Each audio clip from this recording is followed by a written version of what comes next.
세나클이 바로 우리 그 자비의 예수님 성화의 배경인 걸 여러분 다들 아시죠? 네. 그래서 제가 우리가 이제 우리 팔로티회 한국 지구가 내년 되면 30주년을 맞이하는데 지금 우리 이 기도실에 그동안에 자비의 예수님만 이렇게 모셔져 있었는데 올해 오신 유렉 신부님이 그 회복 구일기도 하면서 얼떨결에 원장님한테 말씀도 안 드리고 그냥 이걸 걸어놓은 거예요.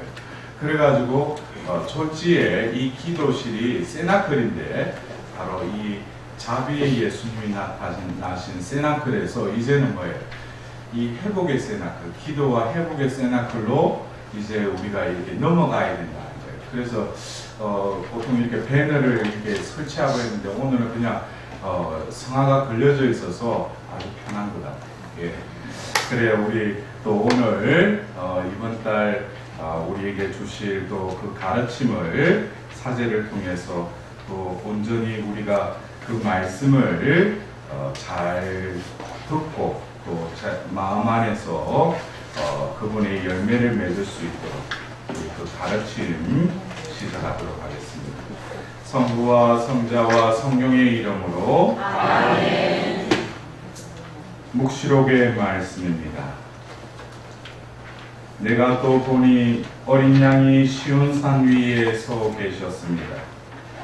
그와 함께 14만 4천 명이 서 있었는데 그들의 이마에는 어린 양의 이름과 그 아버지의 이름이 적혀 있었습니다. 그리고 큰 물소리 같기도 하고 요란한 천둥 소리 같기도 한 목소리가 하늘에서 울려오는 것을 들었습니다. 내가 들은 그 목소리는 또 수금을 타며 노래하는 이들의 목소리 같았습니다. 그들은 의자와 네 생물과 원로들 앞에서 새 노래를 부르고 있었습니다. 그 노래는 땅으로부터 속량된 14만 4천 명 말고는 아무도 배울 수 없었습니다. 그들은 동정을 지킨 사람들로서 여자와 더불어 몸을 더럽힌 일이 없습니다. 또한 그들은 어린 양이 가는 곳이면 어디든지 따라가는 이들입니다. 그들은 하느님과 어린 양을 위한 만물로 사람들 가운데에서 속량되었습니다. 그들의 입에서는 거짓을 찾아볼 수가 없었습니다. 그들은 흠없는 사람들입니다. 주님의 말씀입니다. 주님 찬양합니다. 묵시록이죠. 그래, 여러분들 지금 봉독해드린 묵시록 14장 1절에서 5절의 말씀. 우리가 우리 주변에도 어떻게 보면 이 그리스도교회에 우리가 부르심을 받고 또 그리스도인으로 살아가는 데 있어서 우리가 분명한 어떤 목적, 우리가 가야 할, 우리가 진정으로 도달해야 될 목적지, 그것을 이 묵시록에서는 이렇게 그 시온산이라고, 어린 양의 시온산이라고 이렇게 또 표현을 하면서 예수님께서도 이 땅에 오셔서 말씀하시면서 하나님 나라에 대해서 계속 말씀하시죠. 우리들에게 있어서도 예수님께서 이제 순환 전에 그 제자들에게 하신 말씀 중에서 너희들이 이 세상에 속한 자들이 다 아니다 했어요? 속한 자예요? 그러면 속하지 않았다고 그랬어요. 내가 너희들을 뽑아 세웠다고 했어요. 그러면은 우리가 어떤 이 세상에서 살면서 이런 어떤 나의 존재감과 더불어서 어떤 경우에는 알아들을 것 같으면서도 한편으로는 내가 이 육신을 가지고 이 세상에 사는데 이 세상에 속한 사람이 아니라는 거예요. 그리고 하나님 나라 그 의로움을 먼저 구하라고 하면서 자기를 버리고 매일의 제 십자가를 지고 나를 따르라고 해요. 자기 자신까지도 미워하라고 해요. 여러분들, 이런 예수님의 이 말씀을 우리가 기쁜 소식으로 이해하고 깨닫고 살아가고 있는지, 결국 이런 보이지 않는 종이 한 장 차이가 결국 내 존재감에 대한 하나님의 빛에 의해서 깨닫지 못했기 때문에 몸은 교회 안에 속해 있고 또 신앙생활, 성사생활을 하지만은 하나님만이 줄 수 있는 참 기쁨과 평화와 그 정의를 우리 안에서 만끽하지 못하고 급급하면서 살아가고 있다는 거예요. 이걸 초월해야죠. 여러분도 안 그래요? 세례 받은 지 몇 년 되신 분들도 몇십 년이 되신 분이 계셔요. 그러나 과연 나는 이 세상에 살더라도 하나님 나라에 속한 자로서 삶이 또 삶의 가치가 분명히 내가 살아가고자 하는 이 삶의 가치나 인생관이 나에게는 정립이 되어 있는가.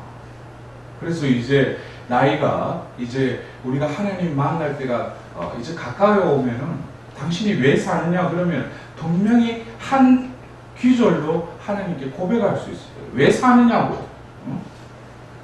여러분은 그것은 각자에게 물어봐요. 왜 사는지.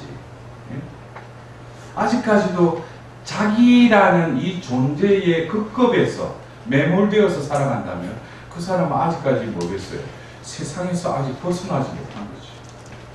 이것은 세상을 둥지라, 세상을 뭐 이렇게 떠나라 이런 의미가 아니에요.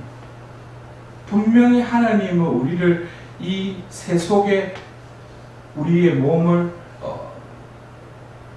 붙이고 살도록 하셨어요. 그러나 우리는 하나님과의 어떤 뜻을 우리가 알아듣고 결국 우리 눈에는 이게 세속이고 악이 판을 치는 세상으로 보일지는 모르지만, 그래서 어떤 때는 TV나 라디오나 이런 인터넷을 들어가 보면 막 조금만 이렇게 보고 있으면 뭐야? 정신이 없어요. 뭐 뉴스 보면 이게 뭔가 보면 이 세상이 돌아가는 걸 보면은 막 복잡하고 거짓으로 판을 치고 뭐가 뭔지 보면은 뭐 이것이 과연 세상인가? 하나님은 분명히 이 세상을 지으시고 보시니 참 좋았다라고 했는데, 그러나 하나님께서는 성경을 통해서 새하늘 새 땅을 창조하시고 오늘 우리가 이 시작 성경 구조로 들었던 이 14만 4천 명, 이거는 그 어떤 상징적인 수예요. 그래서 14만 4천 명. 그럼 지금 예수님 오신 지 2000년이 지났고 지금 그럼 14만 4천 명 이게 마감된 거 아닌가? 그럼 내가 어떻게 들어갈까? 그런 유아기적인 발상에서 14만 4천 명이라는 건 하나님이 그 충만함. 그래서 베드로 전서에도 뭡니까? 하나님이 약속을 지키지 않는 게 아니라 한 사람이라도 뭐예요? 구원하시기 위해서. 그래서 21세기에 이 자비의 시대에 세계 곳곳에서 하나님 자비와 자비의 예수님께 자비의 기도를 바치는 그 붐이 일어나죠. 그러나 이제는 지난 2017년 파티마 성모님 100주년을 맞이해서 우리는 지냈고, 그 전해에 또 프란체스코 교황님에 의해서 2016년은 자비의 특별기념을 또 지냈어요. 과연 우리가 이 교회가 나아가야 될 그 방향은 어디를 향해서 나아가는가? 그래서 우리가 이 한 성인을 바라보면서 이 성인께서는 한 목자 아래 한 양떼로 모으시는 그 비전을, 이 한 양떼가 어떻게 보면 상징적인 숫자이기도 하는 이 14만 4천 명이 그 한 양떼라는 거예요. 그래서 한 목자 아래 한 양떼로 모으는 그 비전을 이 성인은 보신 거예요. 그래서 천주교 사도직 연합회를 하나님의 영감에 의해서 그것을 세우시고 우리 한국에서도 이제 연합회가 또 이렇게 생겨나서 지금 활동을 하고 있는데, 우리가 그래요. 팔로티회가 무엇을 하느냐 그러면은 평신도 사도직을 한다고 그래요. 평신도 사도직. 근데 제가 이 수도에 들어와서 수련을 받고 또 이렇게 종신하고 이러면서 이렇게 생활을 하면서 우리 신자들이 사도직이라는 것에 대해서 그냥 팔로티의 수도자들하고 같이 이렇게 어울려서 무슨 일을 하는 거, 그것이 사도직이냐? 아니면 여러분들이 본당에서 무슨 뭐 레지오다 뭐 여러 어떤 신심단체에 속해가지고 봉사도 하고 일하잖아요. 예? 그것만이 사도직인가? 우리 한국에도 분명히 한국 천주교 평신도 사도직 협의회가 있죠. 각 교구마다 있어요. 그래서 우리가 왜 우리 팔로티회가 평신도 사도직을 가르치고 또 그것을 양성하는 그것을 왜 우리가 또 실행해야 되는, 그것이 팔로티 성인의 카리스마이기도 해요. 그래서 우리가 이 팔로티 성인의 생애를 보면은 그분은 모든 이에게 모든 것이 되는, 어떻게 보면은 그 옴니부스 옴니아라는 그 바오로 사도의 그 복음을 전하면서 모든 이에게 모든 것이 되는 그것을 철저하게 또 살아가신 분인데, 그래서 그 시대에 이분이 그 사목의 그 대상은 여러 다수의 여러 계층의 사람들과 다 접했어요. 그래서 그 신학교에서 그 신부가 되려고 하는 신학생들을 위해서 신학 교수를, 또 그리고 본당을 맡으면서 또 고해 성사를 통해서 그 자비의 성사를 또 베풀었고, 또 그리고 그때 당시에 전쟁으로 인해서 생겨난 가부와 고아들, 그들을 위해서도 또 그 사도직을 수행했고, 많은 그 부류의 사람들, 계층의 사람들과 하나님의 그 사도직을 수행했는데, 우리가 볼 때는 겉으로 그 성인이 하신 일을 보고, 그래서 그 이태리 로마 온다에 가면은 그 팔로티 성인의 그 머무셨던 그 성당에 그 유물이 있는데, 거기에 보면은 팔로티 성인의 그 신발 한 켤레가 있어요. 남기신 유물이에요. 근데 조금 좋은 걸 남기시는데, 완전히 구두가 보면 완전히 막 다를 때도 다른 그 구두 한 켤레를 바라보면서, 참 이 낡아 빠진 이 신발이 어떻게 보면은 에페소스 6장에 그 복음을 전하는 그 이의 그 복된 발이구나 라는 것을 다시금 이렇게 느낄 수 있었습니다.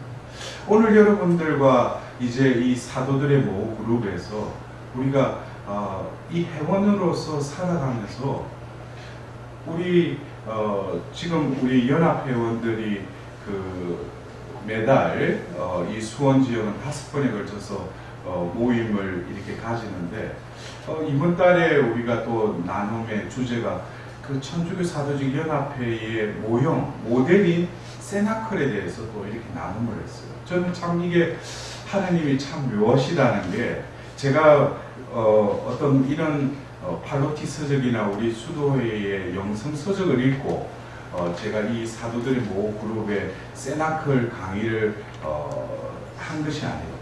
어떤 성령께서 이끄셔서 이런 세나클에 대해서 여러 가지 것을 묵상하게 하시고, 또 이 세나클이 얼마나 중요한지, 그래서 이 저에게 이 5개의 세나클로 또 이루어진 세나클 여정을 또 하도록 성령께서 이끄셨어요. 그래서 오늘 여러분들이 이 사도직과 또 사도직에 대한 우리가 개념 정리를 새롭게 해야 되고, 그리고 왜 우리가 사도들의 모호 그룹이 이 사도들의 모호 성화를 그 안에서 우리가 살아야 되는가, 그것에 대해서 좀 여러분들과 이렇게 나누고 싶습니다. 먼저 우리가 그래요. 여러분들이 제가 조금 전에 말씀드렸듯이 사도직 하면은 어떤 봉사, 일, 이렇게 활동 측면에서 사도직이라고 생각한다면 그거는 협의적인 해석이에요. 그것에 대해서 빈센트 발로티 성인은 이렇게 사도직에 대해서 개념 설정을 하고 있습니다. 근데 이 사도는 우리가 본받아야 될 사도, 우리가 따라야 되는 사도는 유일한 한 분이시죠. 누구냐? 바로 성부의 사도이신 예수 그리스도예요. 그래서 예수 그리스도께서 그러면 사도직을 어떻게 수행하셨는가? 그것에 대해서 빈센트 발로티 성인이 이렇게 또 글을 남겨놓으셨어요. 성자 우리 주 예수 그리스도께서는 영원하신 천주 성부의 사도이시고 성부께서 성자를 하나님의 부서진 영예에 대한 보상으로 삼으시고 모든 인류를 구원하시기 위해 파견하셨다. 예수 그리스도의 사도직은 인간을 구원하시려는 성부의 뜻에 대한 성자의 순명의 삶이다 라고 이 빈센트 발로티 성인은 정의를 내고 있어요. 그러니까 여기서 이 두 기절에서 보면은 첫 번째 이 기절에서는 바로 예수님이 성부의 사도라는 것을 분명히 규정하고 있어요. 그래서 바오로 사도가 여러 공동체 편지를 쓸 때도 먼저 서두에 보면은 예수 그리스도의 사도라고 종이라고 이렇게 꼭 적어요. 왜? 이 편지를 쓰는 이가 내가 바오로가 이걸 적는 것이 아니라 사도라는 그 말의 의미 뭡니까? 예수 그리스도의 사도라면은 예수 그리스도의 뜻이 나를 통해서 흘러간다는 거예요. 이거를 우리가 어떤 사도다, 내가 사도야지, 이거는 이미 내가 있어요, 없어요? 없어요. 사도라는 것은 파견된 자이기 때문에 내가 사도로서의 삶을 더 충만히 살면 살수록 내 자아는 없어지고 내 안에는 뭡니까? 예수 그리스도의 뜻과 말씀만이 내 안에 충만해 있는 거예요. 이런 존재가 뭐예요? 사도라는 거예요.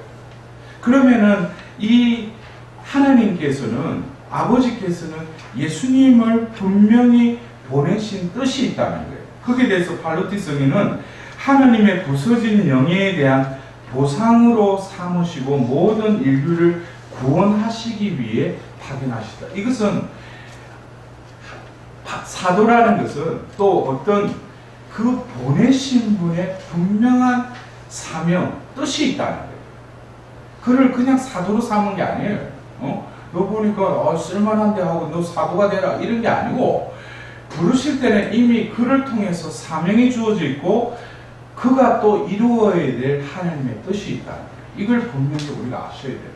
내가 사도로 산다. 뭐 사도, 뭐 자비의 사도, 중요한 것은 하나님의 뜻이 나를 통해서 뭐예요?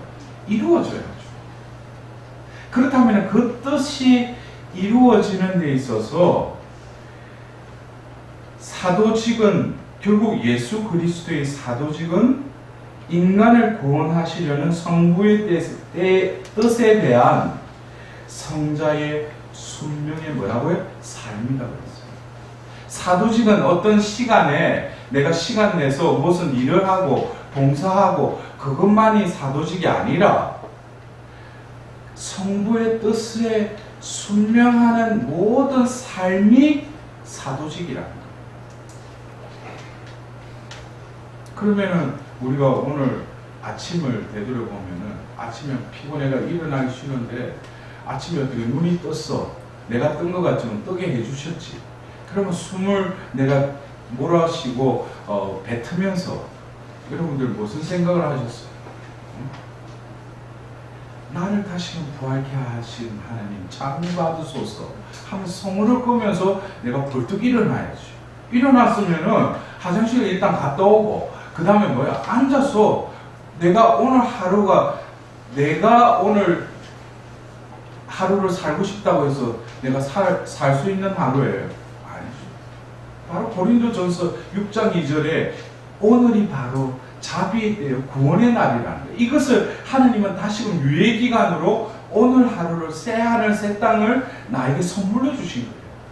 그러면 오늘 하루 어떻게 이 새 하늘 새 땅을 만끽할 수 있는 새 인간으로서 회복될까 해서 우리가 해야 될 것은 먼저 뭐예요? 촛불을 켜고 아버지의 뜻을 먼저 들어야죠. 듣는 연습을 해야죠. 그냥 기도만 막 그냥 한번 싹 하고 오늘 아침 기도 끝냈다. 그것도 기도죠. 중요한 것은 우리가 이 사도로서의 삶을 살아가는, 그리고 사도직은 결국 뭐예요? 사도의 순명의 삶이다. 무엇에 순명하는 거? 아버지 뜻에 순명하는 삶이다 그랬어요. 이거는 내 생활하다가 여가나 뭐 조금 시간 짜투리 내가지고 어디 뭐 성당일하고 뭐 어디 하는 거 그게 사도직의 그거는 하나의 파편이고 하나의 부분이고 내 삶이 사도직이라는 거예요. 그래서 이 사도직을 이렇게 우리가 팔로티 성인은 그러니까 제가 조금 전에 말씀드렸잖아요. 모든 계층, 모든 부류의 사람들한테 가서 하는 게 오늘은 누구 제가 그런 걸 들을 때는 조금 제가 부끄러운 점도 있어요. 저도 그렇게 살지 못하는 부분도 있으니까. 근데 이 삶이 사도직화되려면은 분명한 것은 내가 내 삶이 모든 이 하나님의 뜻에 순명하는 삶으로 나아가기 위해서는 내 삶이 사도직화되려면은 내가 아무리 노력해도 안 돼요. 이건. 그래서 바오로 사도가 자꾸 바오로 사도라. 팔로티 성인이 그 주간기도 우리 그 토요일 사도들의 모후의 그 낮기도에 보면은 팔로티 성인이 이 성부의 사도이신 예수님의 삶을 닮아서 사도직을 수행하는 데 있어서 이분이 또 살아가면서 어떤 성령께서 그를 이끄신 것이 또 이런 삶을 사셨다는 거예요. 그래서 팔로티 성인의 영적 일기에 보면은 이런 내용이 있어요. 내가 어디에 있든지 나는 사도들이 성령을 받았던 예루살렘의 세나클에 있던 모든 이들과 함께 있다고 상상할 것이다. 나는 내 자신에게 자주 새롭게 이 소망을 상기시킬 것이다. 예루살렘의 세나클의 사도들이 성모님과 함께 있었던 것처럼 나도 영적으로 지극히 사랑할 어머니 마리아님과 예수님과 함께 머물 것이다. 나의 특별한 중재자이신 성모님과 예수님께서 나를 포함한 모든 이들이 충만한 성령을 받게 해 주실 것을 확신한다. 그러니까 이 팔로티 성인이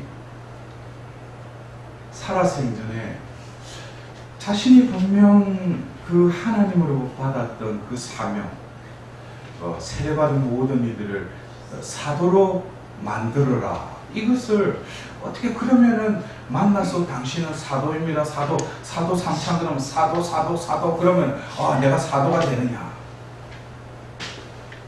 팔로티 성인은 이 사도들의 모성화를 통해서 이것이 바로 뭐예요? 사도의 거처라는 거예요. 그래서 어디에 있든지 나는 뭡니까? 예루살렘의 그 세나클에 있다는 것을 늘 상상한다는 거예요. 왜 그래요? 그 예루살렘의 그 세나클. 그래서 오늘 여러분들에게 나누어드린 그 유인물에 보면은 그 순서대로 먼저 사도행전 1장 12절에서 14절의 말씀을 먼저 인용하였고, 그 다음에 사도행전 2장 1절에서 4절, 그 다음에 사도행전 2장 42절에서 47절의 말씀을 이렇게 인용해 놨습니다.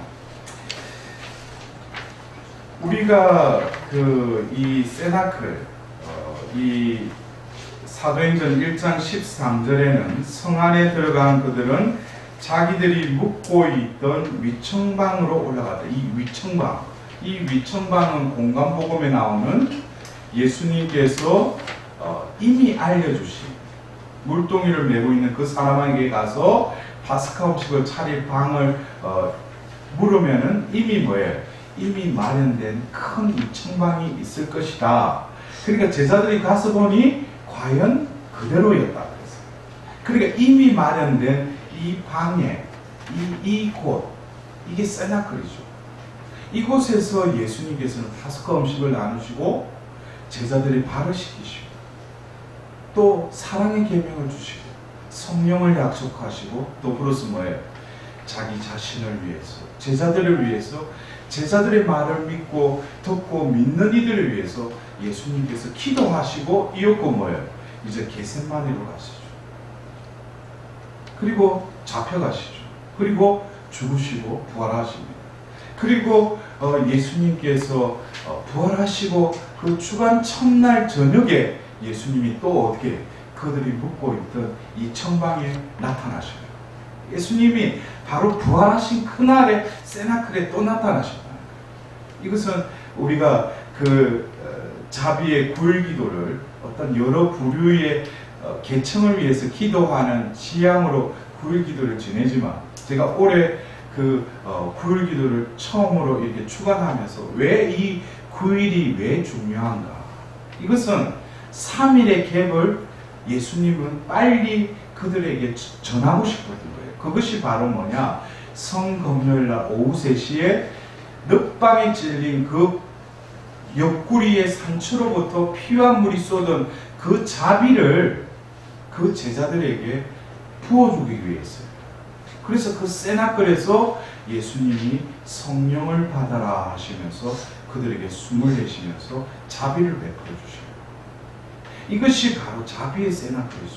이었고 예수님께서 40일간 이제 부활하셔서 정해진 이들에게 나타나시고 나서 이제 당신의 지상 사업을 끝내시고 뭐예요? 성천하시고 나서 그들이 하늘만 쳐다보고 있으니까 흰 옷을 입은 그 두 사람이 뭐라고 해요? 너희들 뭐 하고 있느냐? 저분은 올라갔던 그 모습대로 다시 오실 것이다. 그리고 이어서 이 1장 12절에 그곳을 떠나 예루살렘으로 돌아가서 바로 그들이 묵고 있던 위청방으로 올라갔다는 거예요. 그러면서 이 루카 복음사가는 다시금 이스카리옷 유다를 빼고 11명의 그 제자의 실명을 분명히 기재하고 있어요. 제가 처음에 뭔지 모르고 이 세나클이라는 걸 모르고 그냥 이 초대교회에 이 성령이 임하신 곳을 다시금 재현하는 그런 비정을 이렇게 주관하다가 제가 북가주에 한번 우리 신자들을 모아놓고 한번 그 안수식 전에 성모님을 그때 나무로 이렇게 조각한 성모님이 저보다 더 컸어요. 그 성모님을 옆에 모시고 옆에 이렇게 해가지고 손을 잡고 이렇게 삥 돌아서서 우리가 같이 기도를 했어요. 2000년 전 그때도 세나클이 뭔지도 모르고 그렇게 했는 거예요.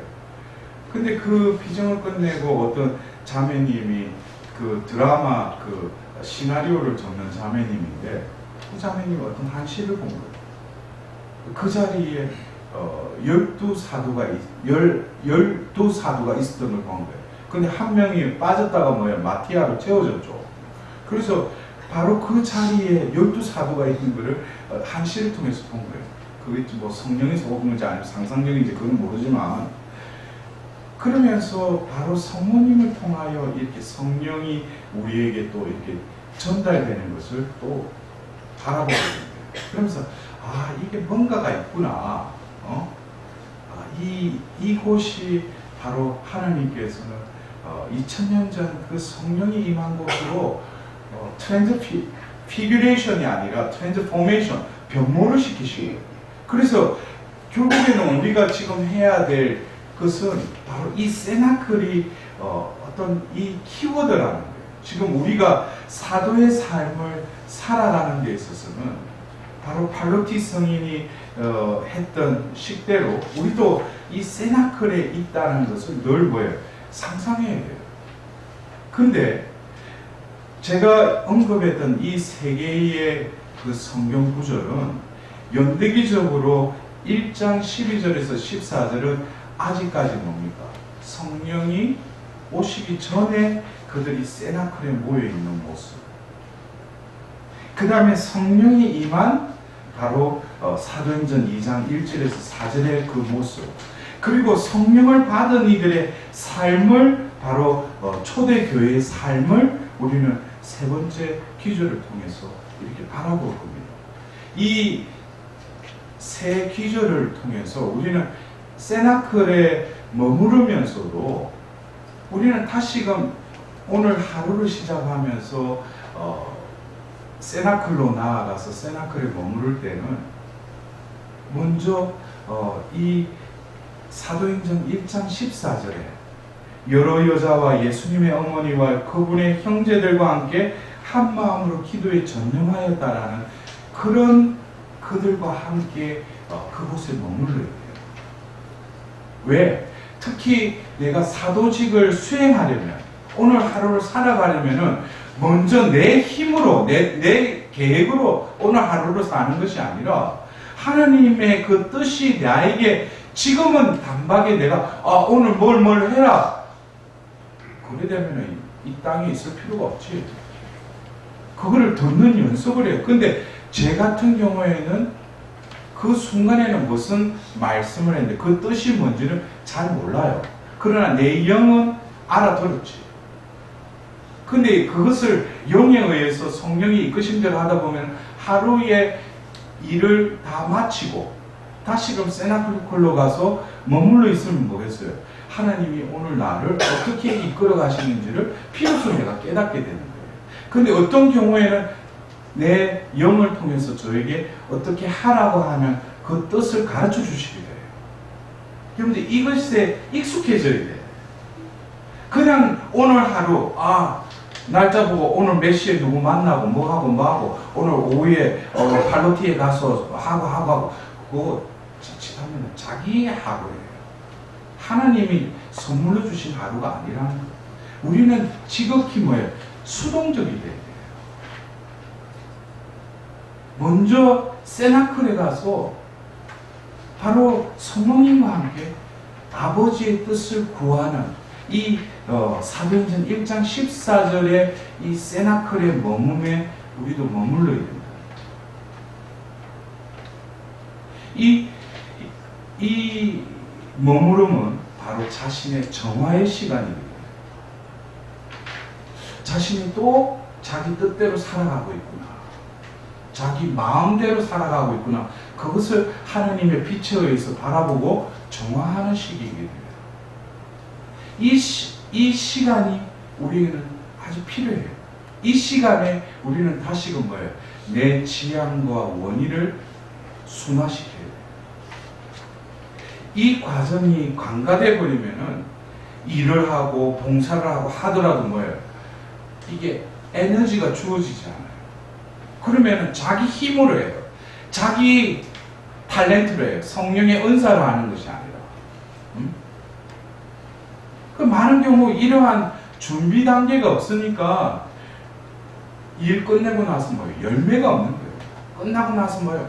서로 싸우고 분열되고 이런 것들이 처음부터 이게 매듭이 제대로 맺어진 게 아니에요.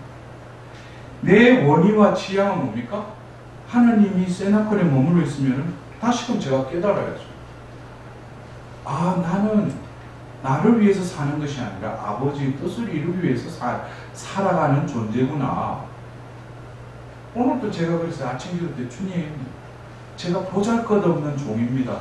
해야 할 일을 했을 따름입니다. 라고 고백하는 하루가 되게 해달라. 저는 늘 보잘것없는 종이에요. 여러분들 자기가 보잘것없다고 생각하세요? 내가 그래도 요즘 뉴스에도 많이 스펙이 그래도 난 좀 있는데 그 스펙 아무나 필요 없어요.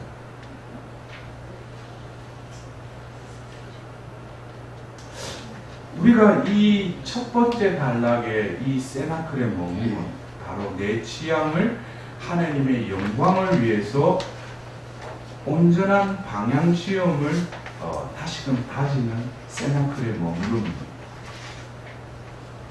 두 번째 이 성령 강림의 이 사도행전 2장 1절에서 4절의 이 머무름은 다시금 나를 뭐예요? 재충전시키시는 거예요. 여기서는 내 것을 조금이라도 남겨놓으면 충만한 상태가 안 되는 거죠. 나의 모든 지성, 감성, 내 의지, 내가 가지고 있는 모든 장점, 단점도 뭐예요? 제로 포인트로 떨어뜨려야 돼요. 그럴 때 100%의 성령이 내 안에 머무신다는 거예요.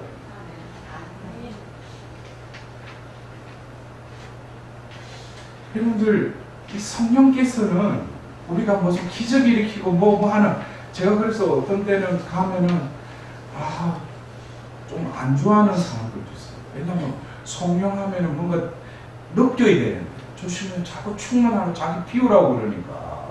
근데 언젠가는 깨닫겠죠. 성령은 중요한 것은 우리에게 어떤 무언가를 베푸시는 분이시기도 하지만은 나를 통해서 예수 그리스도를 드러내고자 하시는 게 성령의 역할이에요. 그걸 깨닫지 못하고 성령은 바깥에서 나에게 오셔서 뭘 이렇게 나한테 혜택을 입히고 뭐 축복을 주시고 그런 분으로만 생각한다면 그 사람은 아직까지 뭡니까? 성령 안에서의 삶은 아직 이해하지 깨닫지 못하는 거죠. 성령 안에서의 삶. 고기는 물 밖으로 나오면 어떻게 뭐예요? 죽죠. 물 안에 있어야지.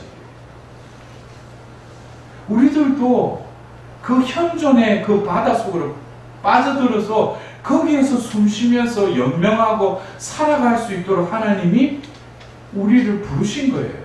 그래서 우리는 뭐예요? 세상에 속한 것이 아니라고 해요. 너희들이 성령 안에서 숨쉬고 성령의 힘에 의해서 성령의 충만함에 의해서 움직이도록, 그것이 바로 교회에서 인정한 저 사람들은 거룩한 사람이라는 성인들이 그런 사람이에요. 성인들은 바로 하나님 현존의 바다에서 온전히 물고기처럼 그 잠겨서 살았던 사람이에요. 겉으로 보면은 똑같은 사람이죠. 그러나 안에 뭐예요? 그 보이지 않는 생명은 완전히 다른 생명으로 살아간다. 그래서 우리가 이 2000년 전 이 사도행전 2장 1절 이하에 성령께서 임하시는 이것은 바로 우리 존재가 다시금 이렇게 변화가 일어나는 순간이에요. 그래서 우리는 다시금 하루를 시작하면서 하나님 앞에서 다시금 내가 사도로서 이 사도직을 수행하기 위해 이 머무름을 통해서 정화와 더불어서 뭐예요? 이제는 하나님만이 나를 온전히 차지하실 수 있도록. 이것은 바로 원위에서 열위로 넘어가는 거예요. 열위는 뭐예요? 에너자이즈, 어떤 나를 움직이는 그 에너지가 나를 충만케 하고 나를 온전히 하나님께서 쓰시겠다는 거예요. 그리고 나를 뭐예요? 파견하시는 것이죠. 이 세나클에서 파견하시는 거예요. 그러나 중요한 것은 우리가 이 세나클을 통해서 이 예루살렘의 이 세나클에 머물러야 되지만, 제가 이 세나클 여정을 통해서 우리 존재를 하나님이 세나클화 시킨다고 그랬죠. 그래서 우리는 움직이는 세나클이 된다는 거예요. 그러면 그들이 가서 어디에 머물러 있어도 그들이 머물렀던 예루살렘 이 청방이 있는데 그곳에서 나가서 각자가 또 사도직을 수행할 거 아니에요. 그러면 그곳에 가서 복음을 전하고 아픈 이들을, 가난한 이들, 병든 이들 이러면서 하면서 하는데, 그곳이 이곳 따로 이곳 내가 파견돼서 가는 따로가 아니라 거기에 연결고리가 내 존재가 된다는 거예요. 내 존재가 성령이 충만한 그 또 다른 움직이는 세나클이 되면 내가 머무르는 자리에서 내가 행하는 것은 그 삶의 자리는 뭐예요? 또 다른 세나클이 된다는 거예요. 그럴 때 성령께서 그곳에서 여러 이적과 표징들을 드러내신다는 거예요. 이거를 이해하면 여러분들 왜 우리 가정이 성가정이 안 되는가? 내가 세나클에 머무르지 않으니까. 여러분들 그래요. 어떤 때 제가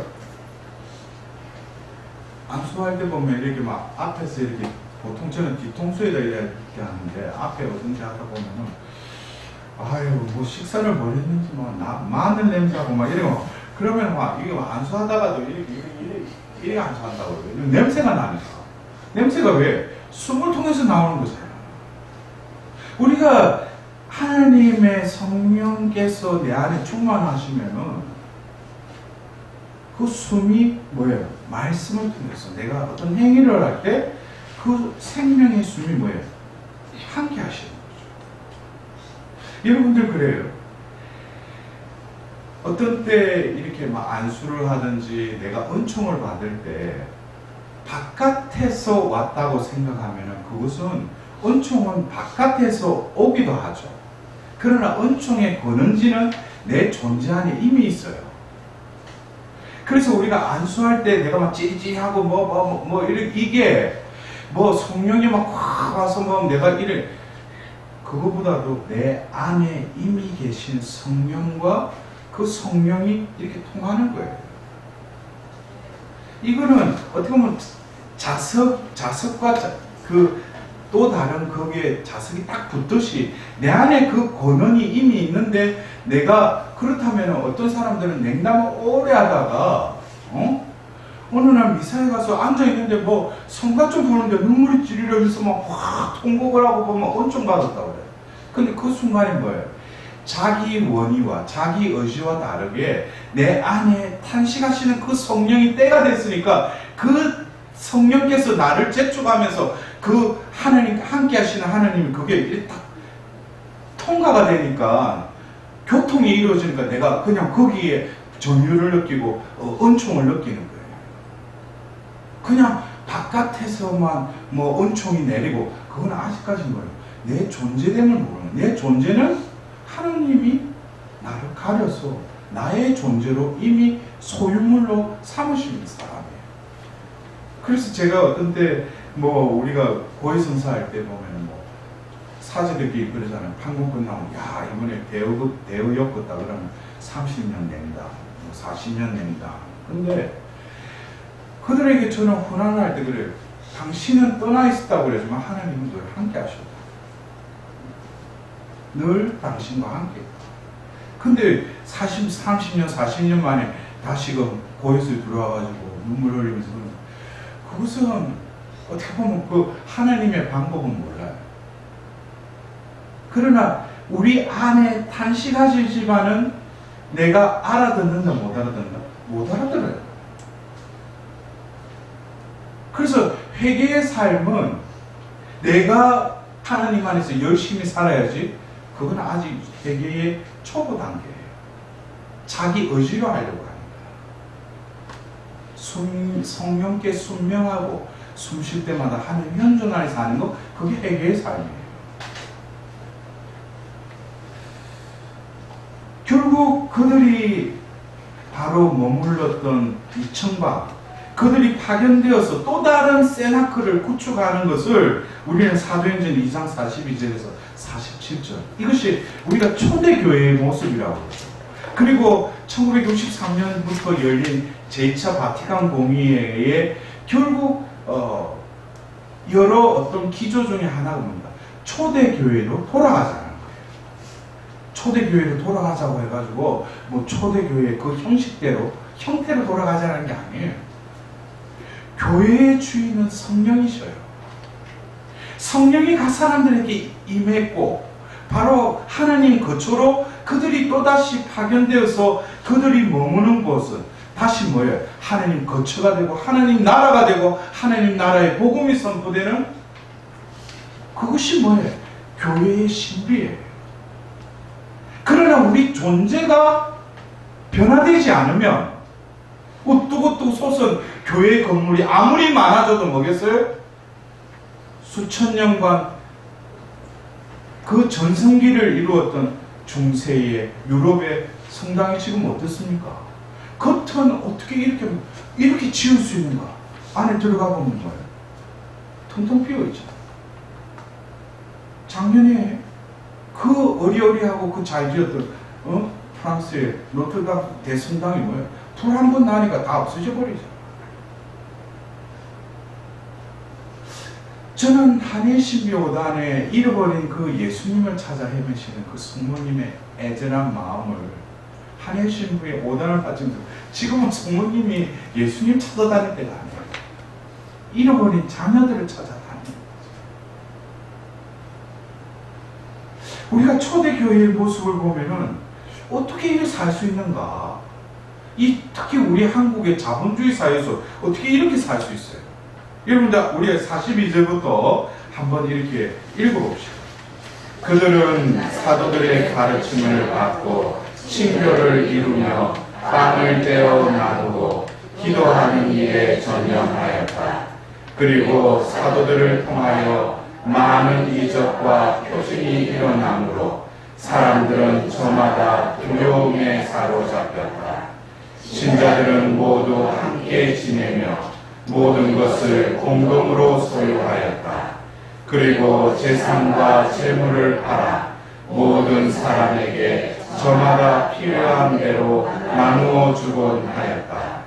그들은 날마다 한 마음으로 성전에 열심히 모이고 이 집 저 집에서 빵을 떼어 나누었으며 즐겁고 순박한 마음으로 음식을 함께 먹고 하느님을 찬미하며 온 백성에게서 호감을 얻었다. 주님께서는 날마다 그들의 모임에 구원받을 이들을 보태어 주셨다. 여러분들, 어떻게 보면은 같은 신자들인데 지금 우리 신자들의 삶과 어떤 괴리감을 느끼면서도 어떻게 보면 우리가 이상적인 교회의 또 신자들의 공동체, 여러분들도 어떤 부분에 대해서는 어떤 공동체는 실제로 이렇게 살려고 또 노력하고 그 구성원들이 신자들이 또 그렇게 그런 방향으로 나아가려고 노력해요. 근데 겉으로 보면 분명히 교회의 공동체인데 들어가 보면 어떤 사람이 등장하고 어떤 파워가 등장되고 그 다음에 어떤 룰이 그 공동체를 이끌어가고 그런 공동체가 하면 어떤 생기를 느끼는 것이 아니라 세상의 조직과 별반 차이 없는 것을 느끼게 됩니다. 이들이 이렇게 살아가는 것은 이유는 한 가지예요. 그들이 제정신이 아니라는 거예요. 여러분들, 제정신이 아니지 이게. 왜 그래요? 제정신이 나가버리고 본정신으로 돌아온 거지. 하나님의 성령으로 충만했다. 여러분들 그래요. 지금 나는 이 세상에 속하 있지 않으면서 세상에 속한 자들보다도 더 뭐예요? 세속적으로 살아가요. 자기 압리 그리고 여러 가지 이해타산주의로 자기 삶을 설계하고 그렇게 꾸려나가요. 내가 신자인데도 그러나 그렇게 다 모든 걸 하나님 뜻대로 하소서 하고 그러다 조심해야지. 그러다 보면은 뭐 또 그러나 우리가 과욕을 부려서는 안 되죠. 욕심을 부려서는 안 돼요. 나에게 주신 것에 만족하고 그것에 하나님께 감사드리고 또 베풀어 주신 것은 뭐예요? 아낌없이 나누어 줄 때 중요한 것은 제가 그래요. 제 주위에 우리 신자분들이 보면은 어떤 사람 보면 저 사람은 저렇게 풍족한 삶을 살 수 있는 어떤 비결을 깨달은 사람들이 있어요. 어떤 사람은 맨날 해도 안 돼. 근데 그것이 눈에 보이는 어떤 물질적인 게 아니라 하나님은 그 마음보를 보시는 거예요. 그 마음이 하나님의 그 예수님의 그 가난함을 닮으면은 하나님께서 부어주셔요. 왜? 예수님의 가난함으로 우리는 부유해졌기 때문에. 그러나 물적인 것도 없으면서 마음은 아주 부유를 겁을 치닫는 사람이었어요. 자기 것으로 똘똘 뭉친 사람. 그런 사람한테는 하나님께서 불을 부어주지 않으셔요. 왜? 그것은 그 사람을 더 골마 터지게 만드니까. 그 영혼을 더 이제는 죽음에 이르게 합니다.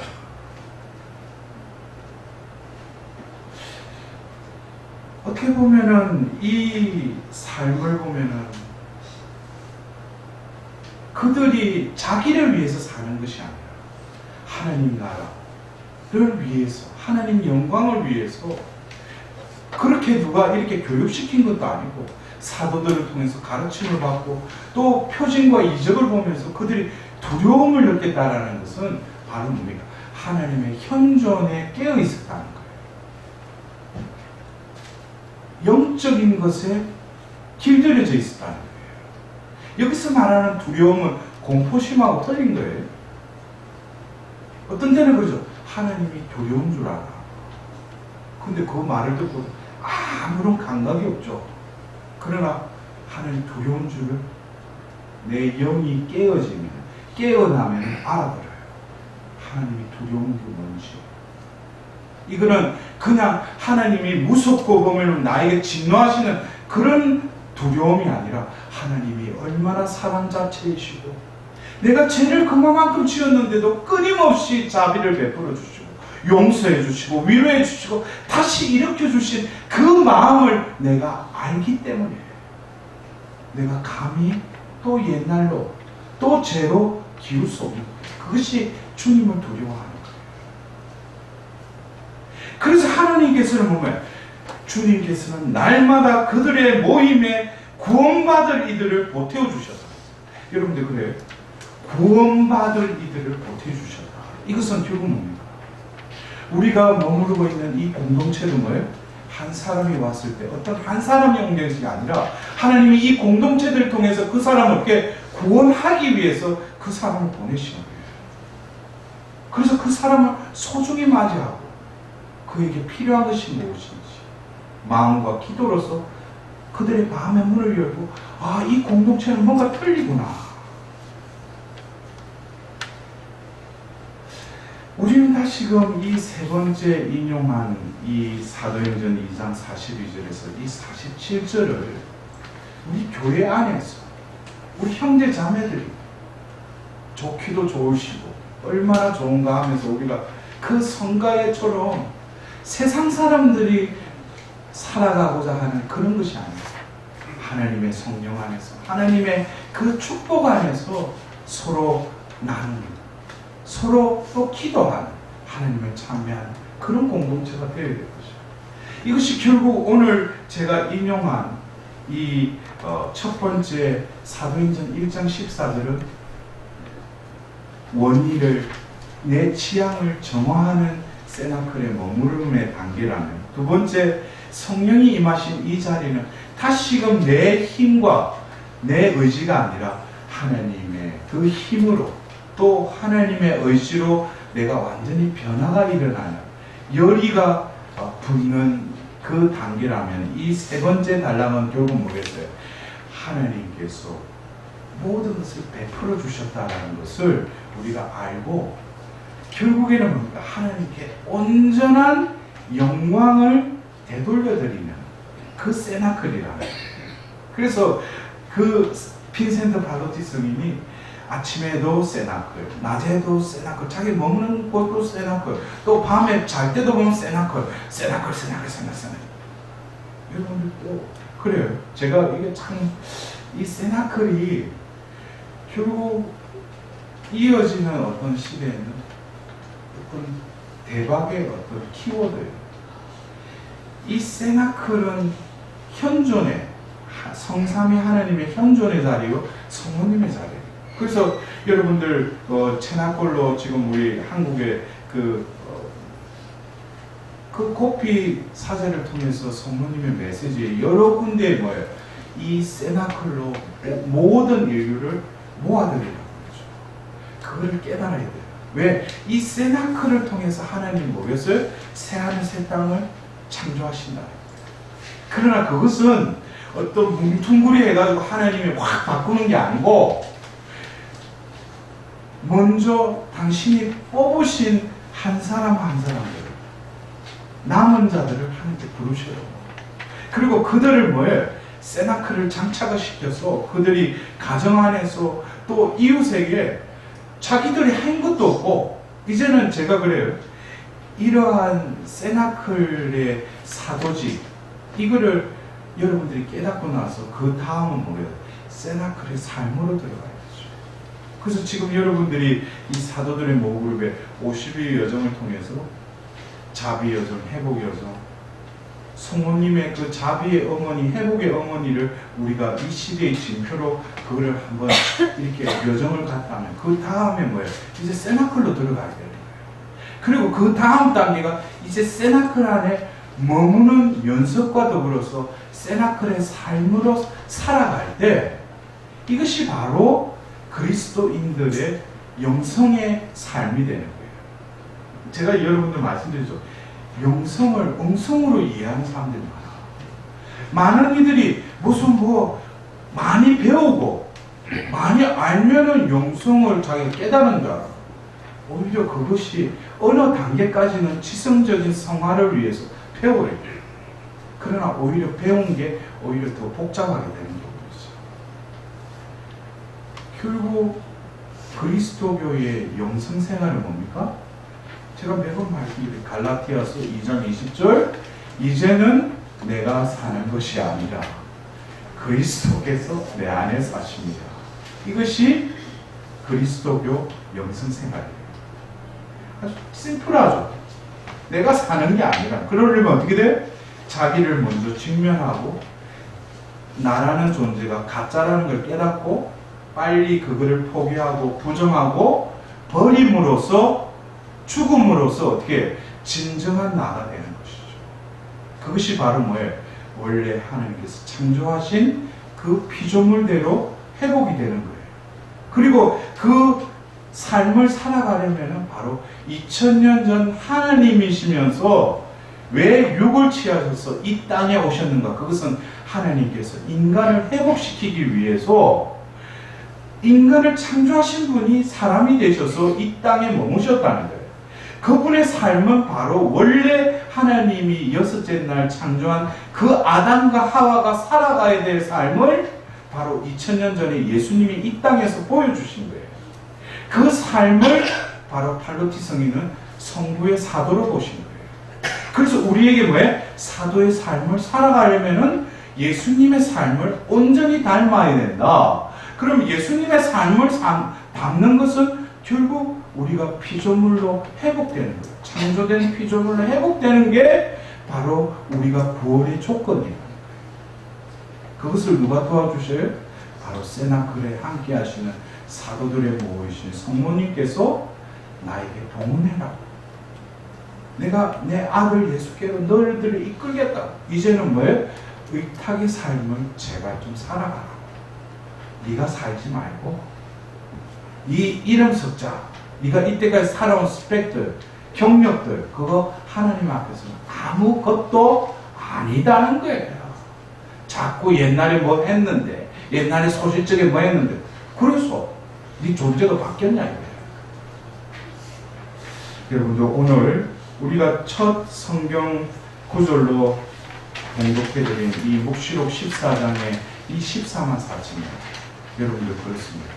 내가 이 생에서 왜 신앙생활하고 어떤 건 절제하고 희생하고 왜 그렇게 하기 싫은 기도를 왜 해야 되겠는가? 우리의 목적지는 분명히 정해져 있다. 살아있는 시온산 어린 양의 피가 속죄의 피가 있는 그 의로운 영혼들이 머무르는 그 시온산 그것이 바로 새 예루살렘이요. 그 새 예루살렘에 들어갈 자격을 하나님 우리 각자에게 주셨어요. 그러나 그것을 자격을 뽑힌 자로서 그것을 따는 이는 극히 드물다고 예수님은 말씀하셨죠. 여러분들 오늘 또 진정으로 우리 안에서 또 함께 하시는 그 성령께서 우리 또 공동체를 이루어 가실 수 있도록 그래서 마지막으로 우리 천주교 사도직회의 회원의 10항에 이런 말씀이 있어요. 저도 오늘 이 말씀을 접하면서 그전에도 매번 읽었는데 새롭습니다. 우리 공동체의 모든 회원들은 예수께서 세상에 가져오신 사랑으로 늘 새로워지는 영 안에서 살아간다. 영원하신 천주 성부의 사도이신 예수께서는 하나님께서 무한한 사랑이심을 세상에 알리셨다. 예수께서는 하나님의 모상으로서 한 처음에 남자와 여자를 창조하여 그리스도의 죽음을 통한 은총으로 회복된 인간들이 자신들을 온전히 하나님께 바치고 인류를 위해 봉사하며 세상의 구원을 위해 일하기를 요청하신다. 영광이 성부와 성자와 성령께 성같이 항상 영원히 아멘.